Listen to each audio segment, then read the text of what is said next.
Araba lenki juin kason tamundo nagato sino wujunu fili tampile arobane an kun benu go tenu kana dunake no kunso malike no ko madunake no ko keso tagare ke wakati ko bare benu ga kiteni kinyanda ga kunya faike o tagan bismillah sal qore ngonyana juin kason tampile sino wujunu fili tampile arobane dinando lada ministrinti kubenu go kaso murunu na islam nin tuindari nanti zulhijja kengani sal qoren kasonga nanti kaso mawari jumake kota ujen kason kabu malino kusu ken sababu da sal qoren kason jope alhadike ujen kason tamundo bane sine wujunu fili tampile arobane kendi sa sal qoren nanya tarata ngana ngemu juin kason tampile sine wujunu fili tampile arobane jamane ke no konso sufi bilali ti de mane wakata nagani toro nyamankonga geli sogel ko kala maiga tarendo sasa naga ado soro korun kunyinde nyana me darume akinye sufi bilali ikara senu akeni sufi nyumanke nye do islamidina nyamanke filandi kengani au conseil islamique nga anya soro gabe jondi ladagumu senu suru falaje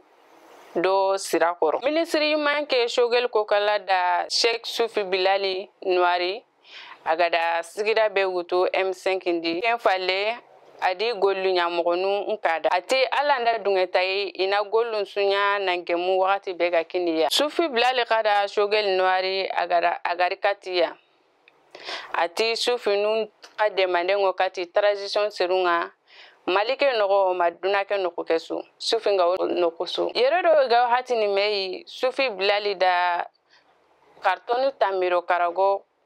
Qur'ane kini gouvernement nga ndange fale ikafume nandiga Sufi Bilali docteur campagne dome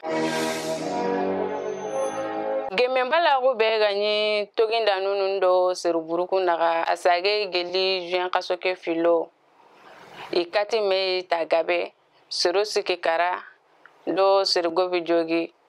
Kenya ko idanginteke alhadi ke idame kita ta filo ta fana Kenya kinchigan pagatinga dongali do kolonkura naga seribala komininga seruburunda ga kenu dongali don sonunga sorotumi kuntogadi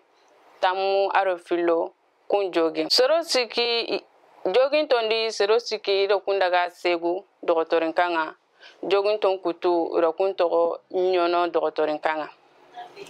ta filandi Kenya buguwere pogo komininga yankadi mpewani togindanu yogo kara seribane do joganu fili filo bega jogi ro kundiga seribala jarandiranga alhadi ke nyonon koyen koto soroburulo saga nogondi iri marifanu iti yagaruna kuhundon kuhuya yugo kunu tangani fonun bugiya kukwara nyo magalenki ni kinyandagaye o taga no ara ga terin kandenga no gemni duna ko tatane assalamu alaikum